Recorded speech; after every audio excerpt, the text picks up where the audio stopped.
to getting baked in isolation. It's what? Fuck. Hi there, and welcome to IsoBaking.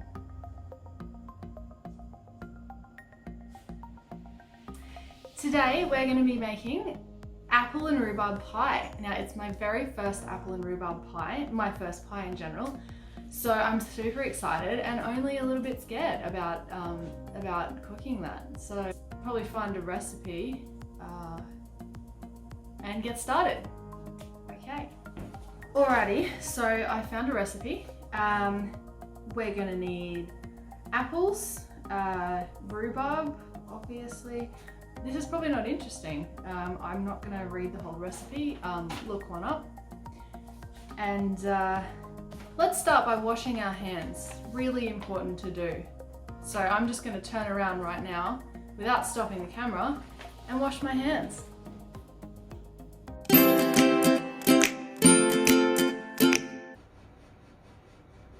Where's a tea towel? Okay, anyone who's going through the current COVID-19 pandemic knows that it's been a really hard thing to get flour. Supermarket shelves are just stripped bare. I went to Coles, I went to Woolies, I went to the other one. So lucky for me though, there was this guy jogging past our house the other night at 3 a.m. and wouldn't you know it, he's just tossed a whole pack of flour just over the fence. What are the odds? So anyway, here it is. I haven't encountered this packaging before. There's no brand on it, but I'm thinking it's kind of like an artisan, small batch, just given the packaging. So really looking forward to using this. I'm sure it's going to be a premium product. First, we're gonna mix our dry ingredients together using a mixer, or you can use a spoon, or I'm going to use a stand mixer because I have one. So let's go and do that now.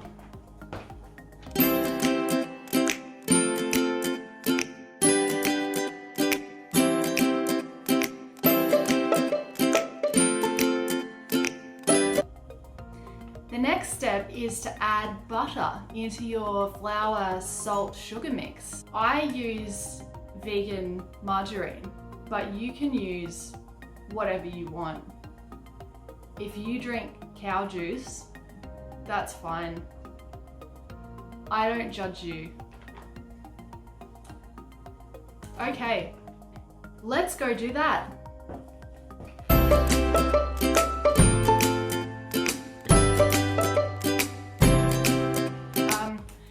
Now we're going to add ice water, a little bit at a time, to our butter flour mixture. Make sure your water is icy. That's important, I'm told. So now we should have dough in a ball, and we're going to wrap that up in Glad wrap and then pop it in the fridge for 30 minutes. So your dough is straight chilling in the fridge now. So you're gonna make your apple rhubarb inside bit. So you're gonna make your apple rhubarb filling. For this you'll need apples, obviously. Why do I have to say that? Okay. You'll also need rhubarb.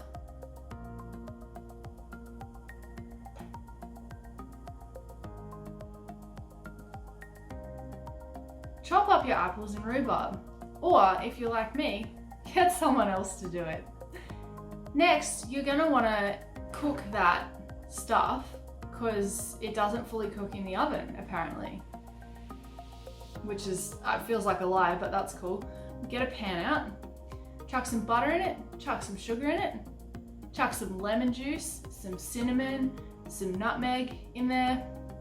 Stir that up, get it all like bubbly and melty. You just chuck your apple and your rhubarb in there, and you're just gonna want to stir it like for a while. probably like 15 minutes. Not like you don't have to stand there the whole time, but just check on it.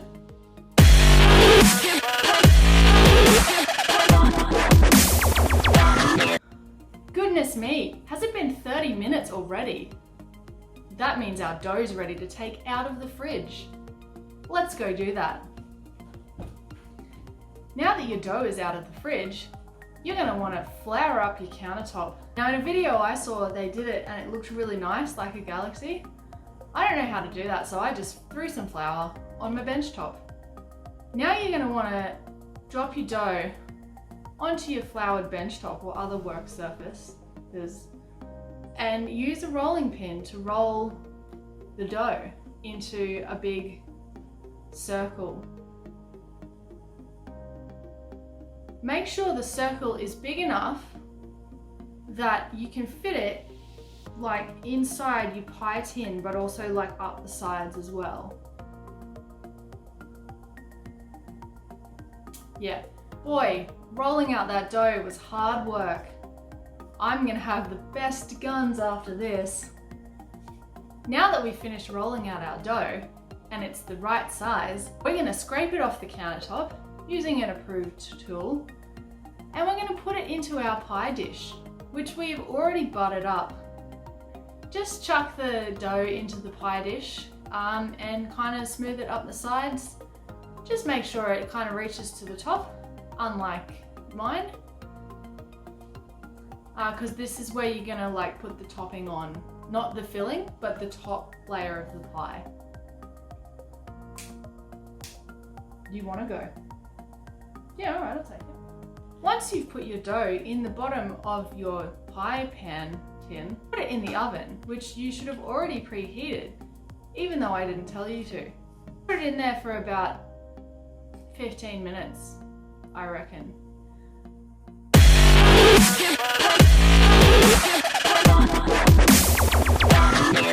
Gee willikers, 15 minutes already. Boy, time flies when you're having fun.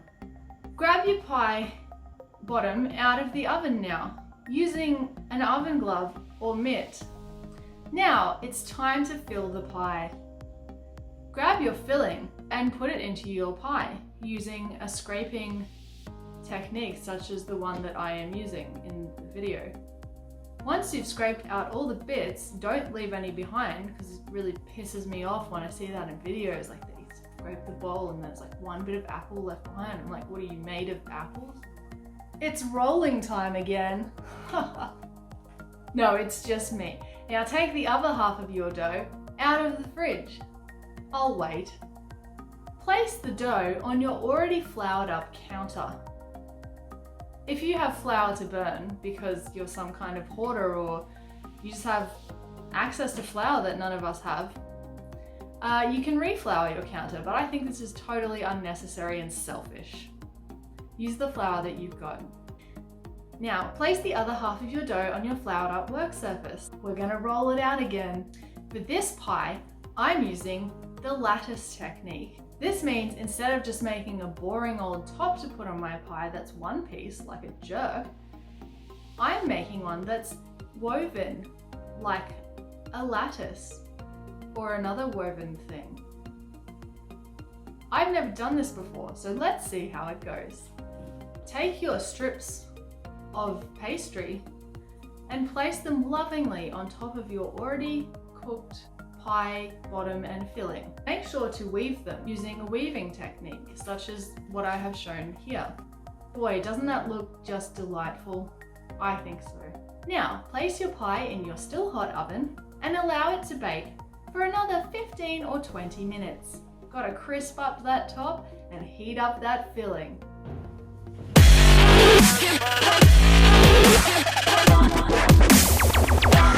Once your pie is looking golden brown, take it out of the oven using, again, a mitt. Allow your pie to cool for a while before you cut into it, or you will suffer third-degree burns. Okay, so here's my pie. It's really good. I've already had 2 slices and I'm probably gonna have some more really soon. Oh my god, who knew pie was so good?